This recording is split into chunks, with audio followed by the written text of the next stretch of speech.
Thank you for joining us around the fire. For more information or to make a donation, please visit randomactsnetwork.com. Now, want to hear a scary story?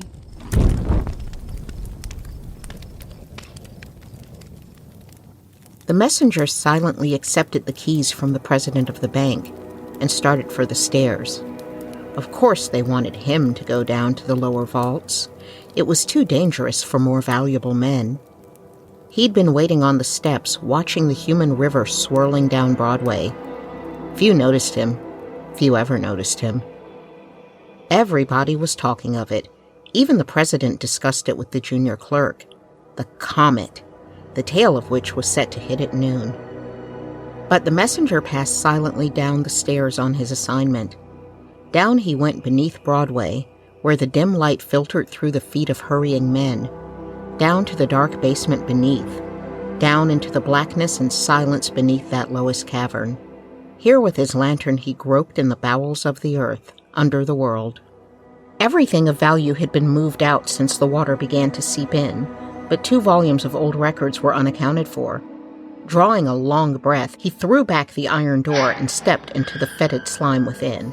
A great rat leaped past him, and cobwebs crept across his face. He felt carefully around the room, shelf by shelf, on the muddied floor, and in every crevice and corner.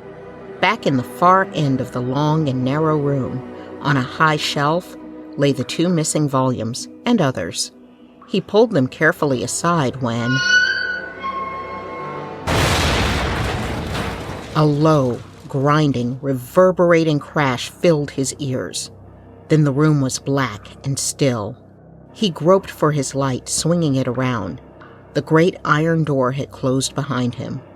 Looking death squarely in the face, he forgot the records. He found no other exit, and he pushed and pounded on the door for what seemed like hours.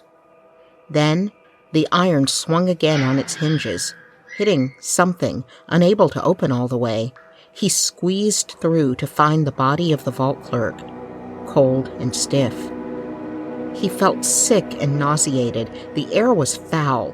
Gasping for air, he fainted, falling across the corpse. He awoke with a sense of horror and leaped from the body. He groped up the stairs, calling to the guard. The watchman sat as if asleep with the gate swinging free. The messenger hurried by. He called to the guards, and his voice echoed and echoed. Finally, he reached the basement. There another guard lay on his face, cold and still. He dashed up to the cellar floor, into the bank. The bent, bowed, silent forms of men lay everywhere. The sight was appalling. Had there been a robbery turned murder? He saw the twisted, oozing mouth of the president, half buried under his desk. Then the thought seized him. If he was found here alone, with all this money and all these white corpses? He tiptoed cautiously to a side door. Quietly, he turned the latch and stepped out into Wall Street. How silent the street was! He glanced up and down, then across the street, and as he looked, a sickening horror froze in his limbs. With a choking cry of utter fright, he fell against the cold building and stared helplessly at the sight.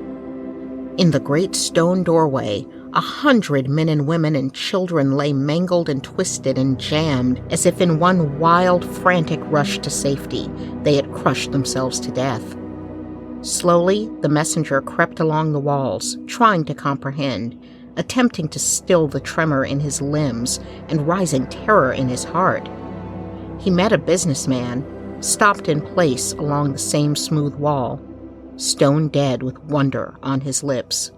The messenger turned his eyes away and sought the curb. A woman leaned wearily against the signpost, her head bowed motionless. Before her stood a streetcar, silent but full and still. A grimy newsboy sat in the gutter with the latest edition in his uplifted hand. The messenger staggered on.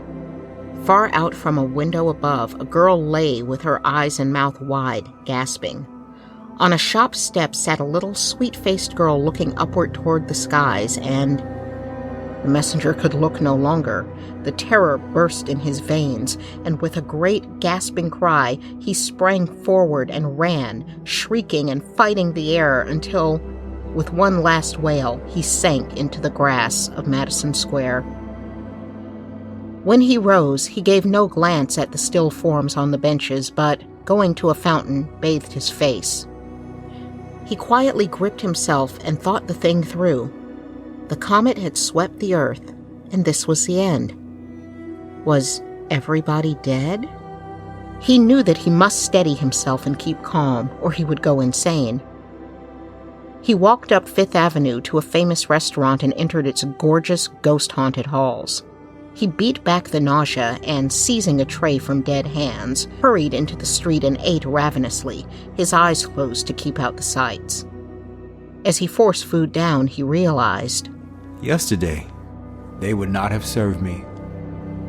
Then he started up the street, looking, peering. He must rush to the subway. No, a car. He saw one and took his place in the seat. He tested the throttle. There was gas. He glided off, shivering, and drove up the street. Everywhere stood, leaned, lounged, and lay the dead, in grim and awful silence. On past crowds and groups of cars, past a gay party whose smiles yet lingered on their death-struck lips.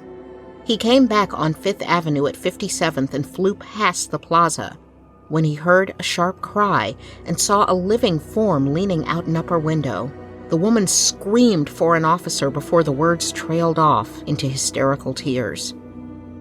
He wheeled the car in a sudden circle, running over the still body of a child and leaping on the curb. He rushed up the steps and tried the door and rang violently. There was a long pause, but at last the heavy door swung back.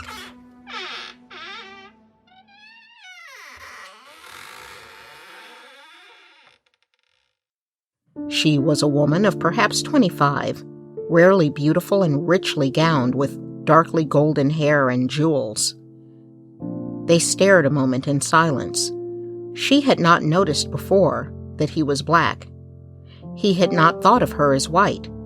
Yesterday, he thought with bitterness, he would have been dirt beneath her silken feet. She stared at him. Of all the sorts of men she had pictured as coming to her rescue, she had not dreamed of one like him. Not that he was not human, but he dwelt in a world so far from hers. Yet, as she looked at him curiously, he seemed quite usual. He was a tall, dark working man with a sensitive face and a poor man's clothes and hands. For a moment, each paused and gauged the other. Then the thought of the dead world returned. She cried. What has happened? All is silence. I see the dead from my window and...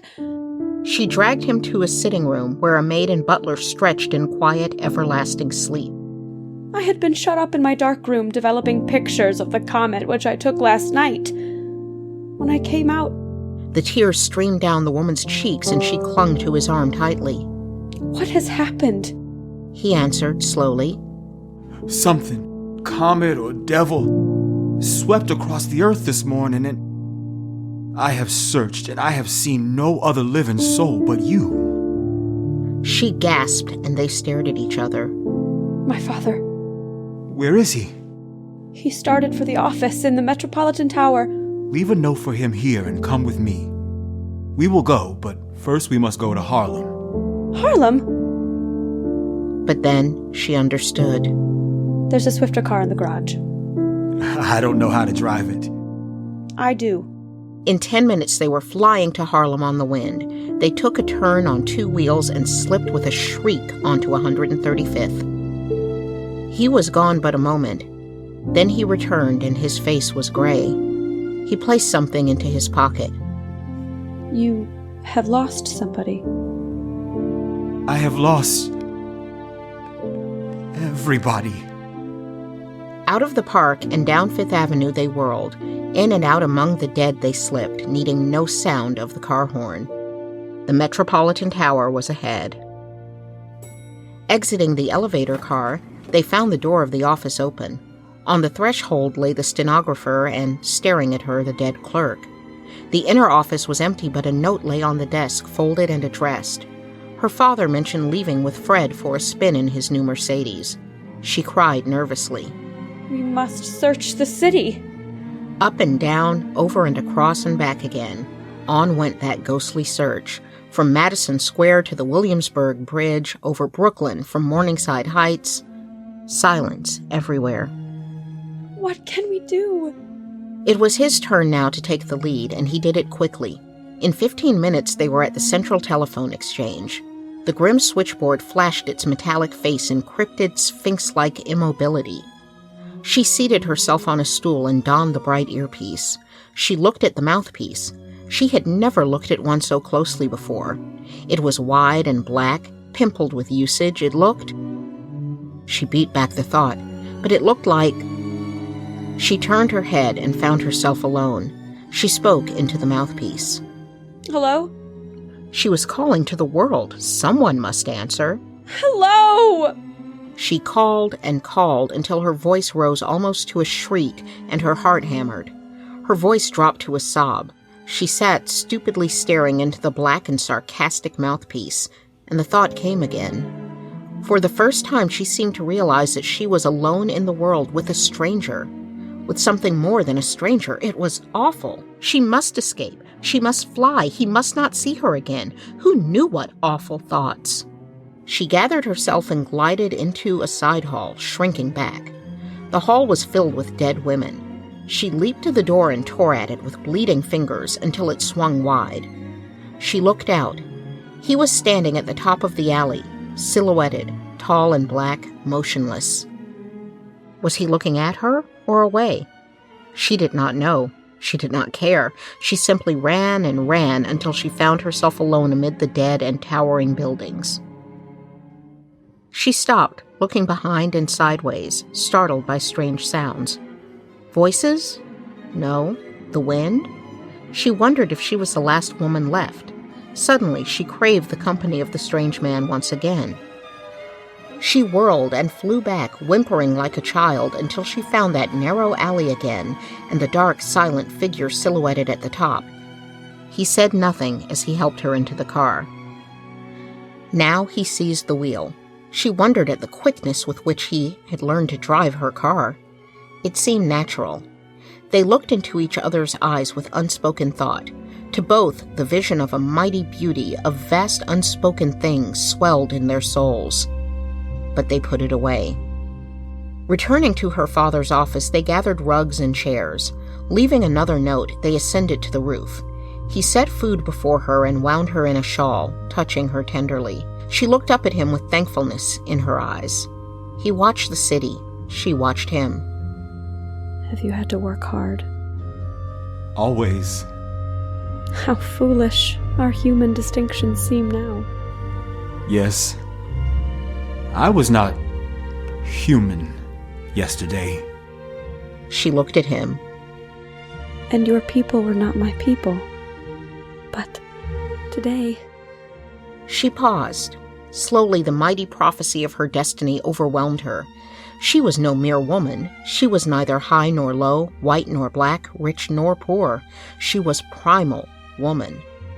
She looked upon the man beside her and forgot all else but his manhood, his strong, vigorous manhood, his sorrow and sacrifice. She saw him glorified. In fascinated silence, the man gazed at the heavens, looking outward toward the sea. Memories of memories stirred to life in the dead recesses of his mind. The shackles seemed to rattle and fall from his soul. He arose within the shadows, tall, straight, and stern, with power in his eyes, as though some mighty pharaoh lived again. He turned and looked upon the lady, and found her gazing straight at him. Silently, immovably, they saw each other face to face, eye to eye. Their souls lay naked to the night. It was not lust. It was not love. It was some vaster, mightier thing that needed neither touch of body nor thrill of soul. It was a thought divine, splendid. Slowly, noiselessly, they moved toward each other, the heavens above, the seas around, the city grim and dead below. He loomed from the velvet shadows, vast and dark. Pearl white and slender, she shone beneath the stars. She stretched her jeweled hands abroad. He lifted up his mighty arms, and they cried to the other, almost with one voice. The world is dead. Long live the... The cry of a motor drifted clearly up from the silence below. They started backward with a cry and gazed upon each other with eyes that faltered and fell, with blood that boiled. The mad cry continued. The roar and ring of swift elevators shooting upward from below made the great tower tremble. A murmur and babble of voices swept in upon the night. All over the once dead city the lights blinked, flickered, and flamed. And then with sudden clanging of doors the entrance to the platform was filled with men, and one with white and flying hair rushed to the girl and lifted her to his breast. My daughter! Behind him hurried a younger man in his car coat, who bent above the girl and gazed passionately into her staring eyes. Julia, my darling, I thought you were gone forever. She looked up at him with strange, searching eyes. She murmured, almost vaguely, Fred, is the world gone? Only New York. It is terrible. But how did you endure this horror? Are you well? Unharmed? Unharmed. And this man here, has he dared? He has dared to rescue me. And I thank him much. But she did not look at the messenger again. As the couple turned away, the father drew a roll of bills from his pocket, thrusting the money into the man's hands. Here, good fellow. What's your name? Jim Davis. Well, Mr. Davis, I thank you. I've always liked your people. If you ever want a job, call on me. And they were gone. The crowd poured up and out of the elevators, talking and whispering. Are they alive? He saved her. There she goes. Into the glare of the electric lights, the man moved slowly, with the eyes of those that walk and sleep. He stood silently beneath the glare of the light, gazing at the money in his hand and shrinking as he gazed. Slowly, he put his other hand into his pocket and brought out a baby's filmy cap, and gazed again. A woman mounted to the platform and looked about, shading her eyes. She was brown, small, and toil-worn, and in one arm lay the corpse of a dark baby. The crowd parted, and her eyes fell on the man. With a cry, she tottered toward him. "Jim!" He whirled, and, with a sob of joy, caught her in his arms.